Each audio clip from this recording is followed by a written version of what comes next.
Everybody knows that all the people don't have liberties, all the people don't have freedom, all the people don't have justice, and all the people don't have power, so that means none of us do. Jello Biafra for the Indymedia Center and the camcorder, Tristan. The only thing that's going to stop this is a militant demonstration against the city of San Francisco. Hey, hey! The movement is intending to fill the streets and reclaim the streets and reclaim the spaces that have been absolutely hijacked. I think there's a lot of people here for how freezing cold it is out here. I'm really excited. I did not think there was going to be this many people. I'm just totally pumped.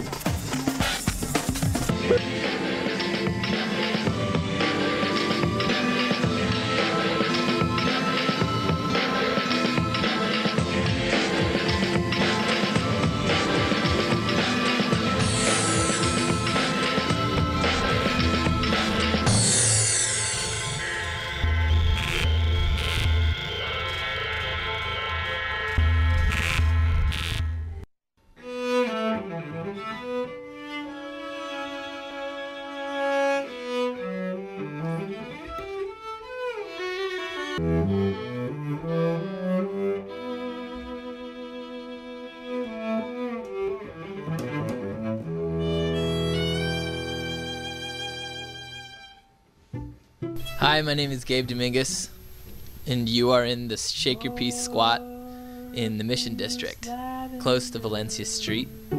And we're in the heart of it all.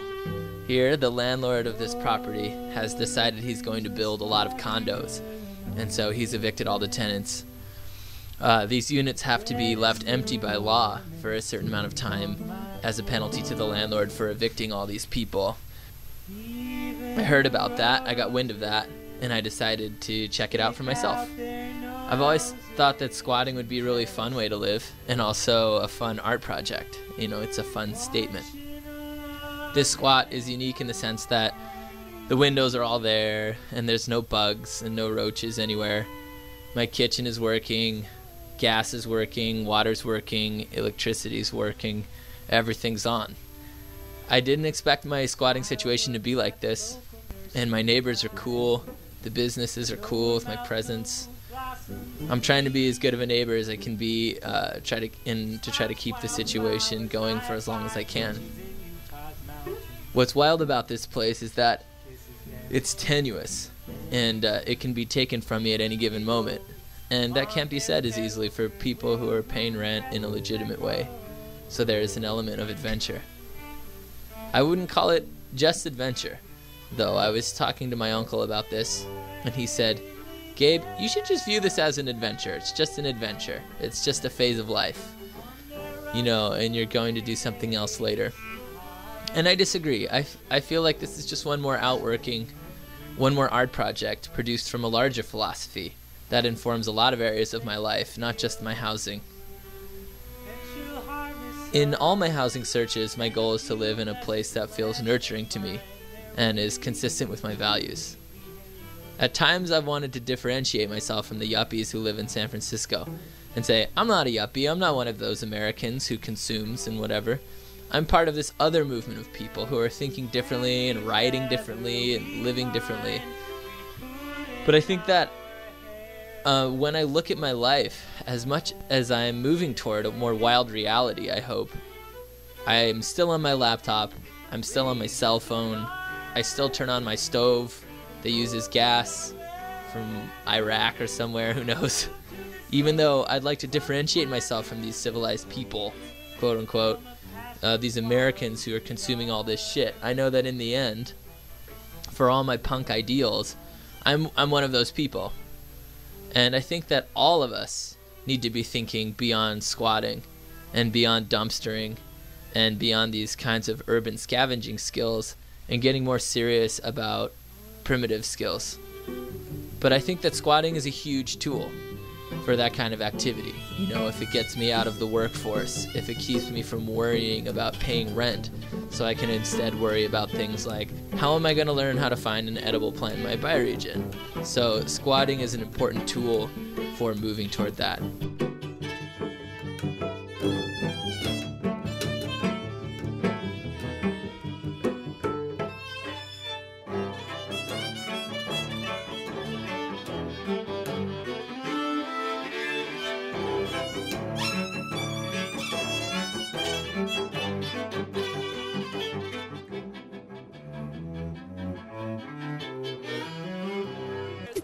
negotiator police with not wearing the riot gear. He's wearing like a hat with a little badge on it, and then the rest are all riot gear.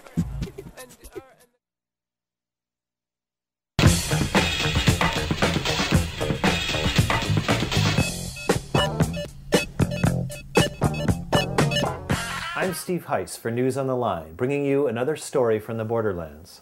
After my visit to Friendship Park, I went to see Jeffrey Behringer at his home in San Diego. Jeffrey does a unique form of performance and music which centers around the idea of cross-border and cross-cultural relations. I'm known as Mono Mono. I am, I guess you would say, a border artist. I am a musician and in some ways an activist. Many of my songs, I would say, are bicultural, specifically between Mexico and the United States. We have created a lot of negative energy in our border policy, and so I try to use positivity to create bridges instead of borders and walls. And so a lot of my songs use humor to try and to create like a positive link between the two cultures. And a great example of that is my song Inglés para Depravados, which teaches all the dirty words in English and in Spanish. After any class, there must be an exam, no? So I'm going to give you the word in English or in Spanish, and you translate it for me, okay? Suck me. But the ultimate goal of songs like that is to to promote love instead of, distrust or animosity or hatred, which is what I feel our border policy promotes. I was recently in Berlin, and so I know that walls can come down because I have seen a wall that has come down. I know it is possible. But yeah, I mean, of course there's hope. There's hope that, that the physical wall will come down, that, the wall in our minds will come down, because that wall that we're building is a reflection of someone's idea of what is the proper, way to relate to the people to the south of us. But I don't feel that change is coming very soon. Why don't they make it easier to go across what, is for the people? I can't even verbalize my feelings, but disgusting would say it in one word. It disgusts me. I guess I feel a little powerless at this point. I feel that there was a big fight, to try and have that wall not go in. I don't think that the current administration is gonna be able to reverse the damage of the last 8 years. I think it's going to be a lot longer than that, personally. I don't know what it would take to get rid of that wall. I really have no idea what it would take, but it's like I don't see America going that way right now. And I think if anything, there's going to be more support for projects like that than less. Because economic hardship doesn't usually breed love. Scarcity doesn't usually breed love. It breeds fear in people, and that wall is an evidence that there's already a lot of fear in this country. So I hope I'm wrong, honestly. I hate to be like the voice of doom, but I know I'm going to continue to do my work, and try to promote love. When you don't like something, what do? You take it down, right? More so now, because I feel that in times of economic uncertainty, it's much more important that people try and be reminded. Take down the wall, take down the wall, take down the wall, take down the wall. Not to be, afraid, and to allow their fear and to make them make bad decisions. That's Mono Mono's take on it, so I hope I'm wrong, world. World, please, come, show your love, and just, take that wall down. And, first the wall has to come down in people's minds, So there's too many people that have that wall in their minds, and they built it. They took what was in their minds and they put it on the land, and it's people fought it, but not enough. People did not come out to fight it. And now people are, they're gonna accept it. It's gonna be there for so long. And I don't know what it would take, you know. Please send me a letter, like send me something, some idea of what we could do to make that go away. But it's like, I mean, it's real now. It's like a really big thing. It's a really big wall. Big, ugly wall.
Jag träffade huvudet.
To heal.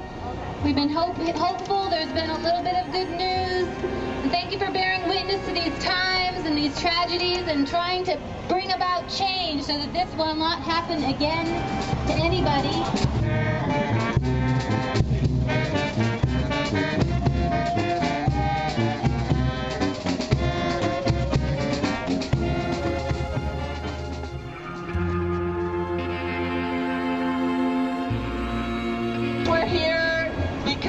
We want to send our love out to Tristan and his family and Gabby, our friends in Palestine and our friends in Israel. And we want to say that, you know, we're thinking of you, we love you, we honor what you've done there, and we honor the sacrifice that you've made, and we're counting on you making a full recovery.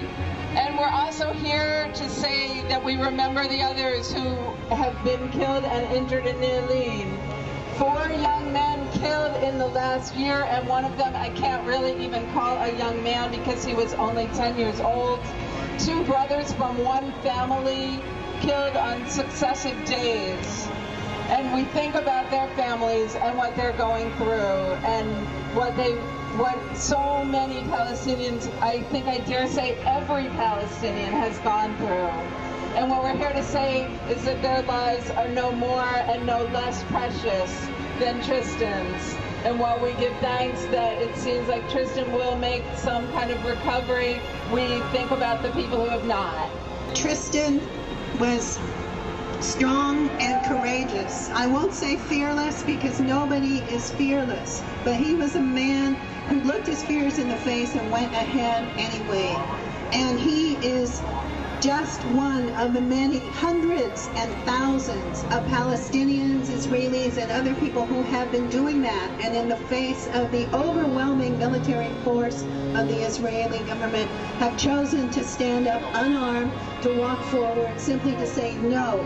Stop taking our land, stop destroying our farms, stop cutting down our olive trees, stop violating your own claim to be a democracy, and actually listen to us and stand up for justice.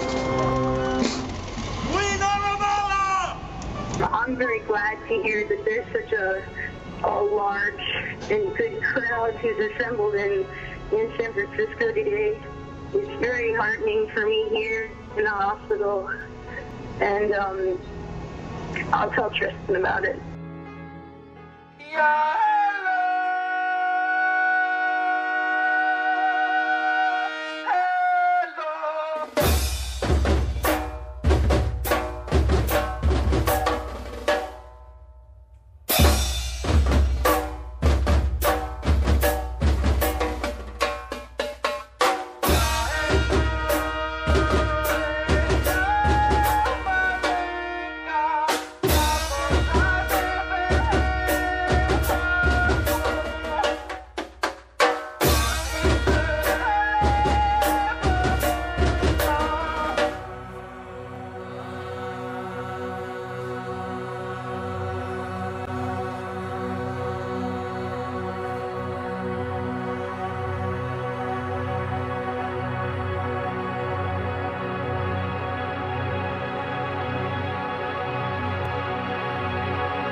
So I guess I'm going to start reading my diary a little bit and expanding on that. So wait, I was so going to go, and I was going to go, and I was very scared. And my mom,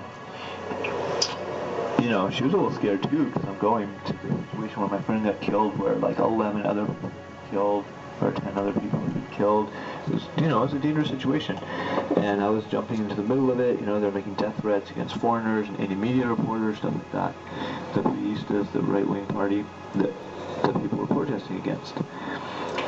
You know, I was thinking about, there's a song called When the True Gas Fills the Sky. It's written by Desert Rat after the WTO protests in Seattle in '99.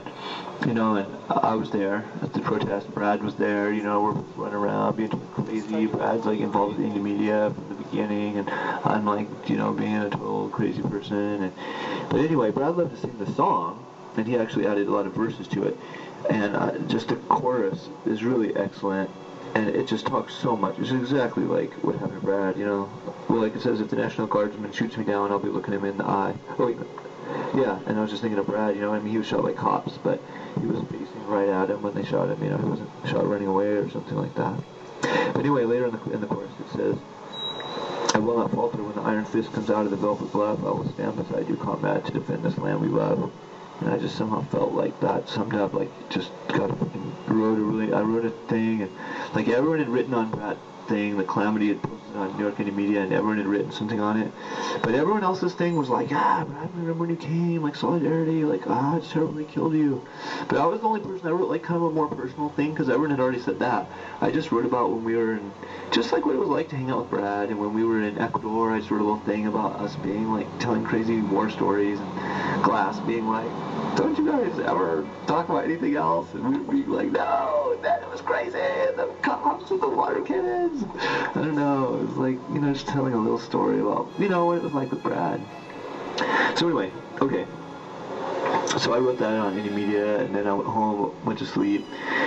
The next day, I was super sad about Brad. Brad. I just felt like Brad was just like me, you know, always traveling around the world, being a crazy activist. Doing, you know, we'd do different things in the protest, but we'd always be on the front lines. We'd always be doing totally crazy things and not being afraid that much and just like, you know, running around. And so that's why I felt really bad when he got killed, just because, like, not only it could have been me, but like, he was just like me, or I don't know, somehow. And I mean, just people you know getting shot to death. Not the other people I don't know have been shot to death, but somehow Brad affected me a lot. Cole Giuliani, I didn't even know, and Genoa, that was really hard too. I talked to someone later and he's like, yeah, I didn't understand why he didn't duck. But I just wasn't that afraid, and he was just crazy, and sometimes you just gotta do it. And that's who you are, is like what you do.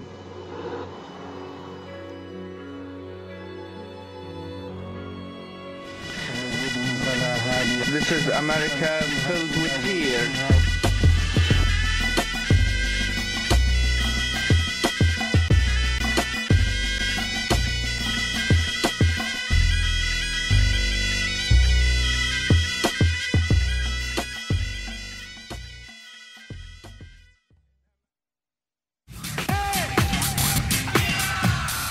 Oh, hi.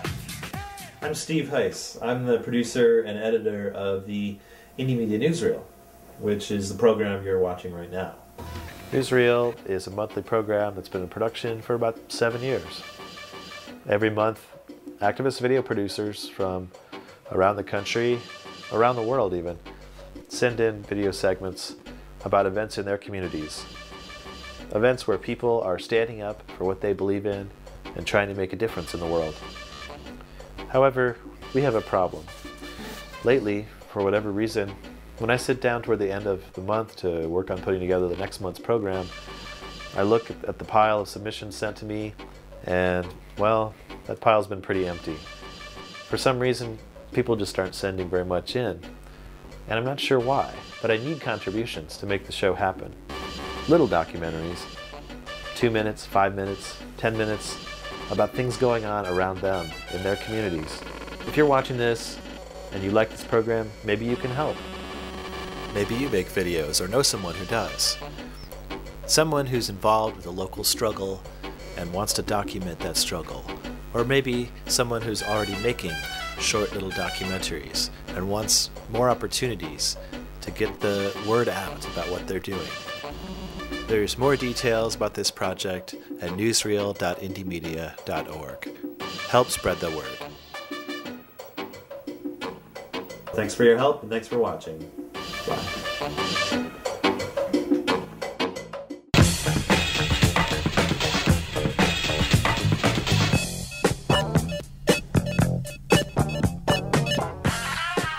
I'm sitting in a hotel room in El Centro, California, as the TV shows VIPs arriving at the Capitol building in Washington, D.C.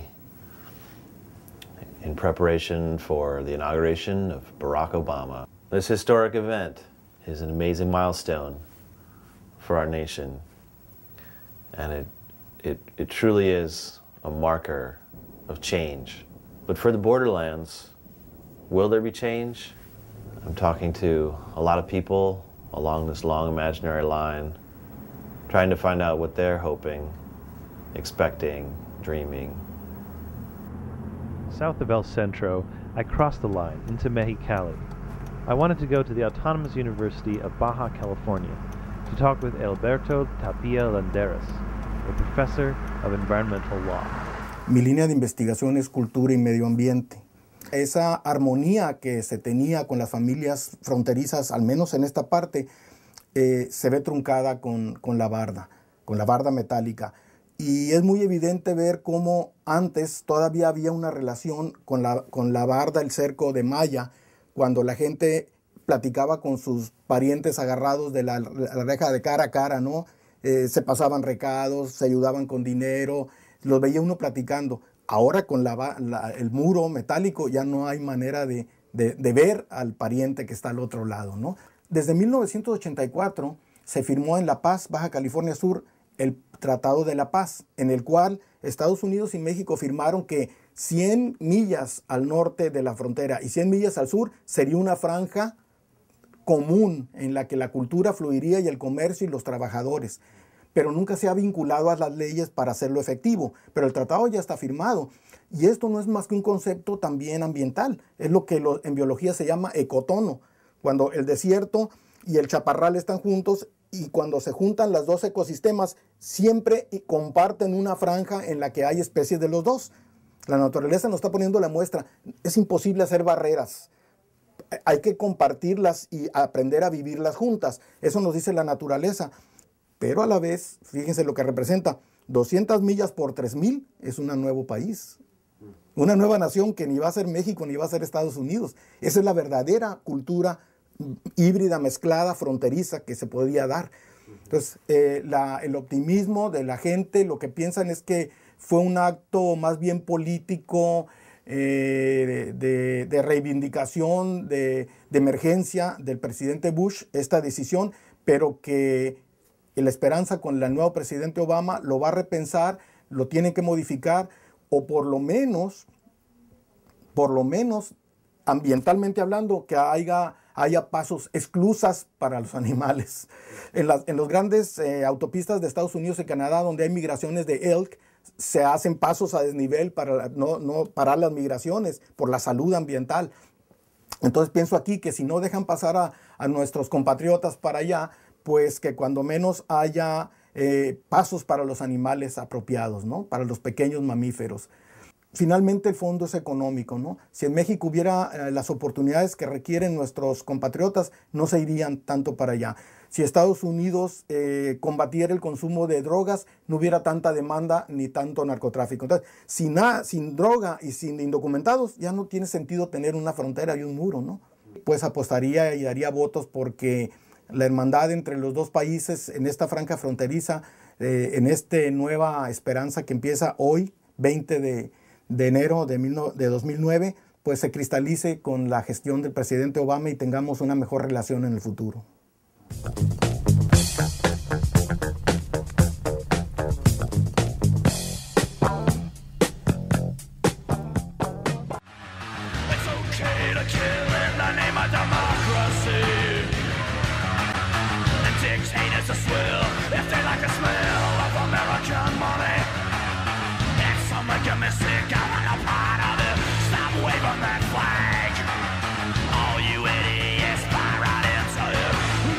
The back.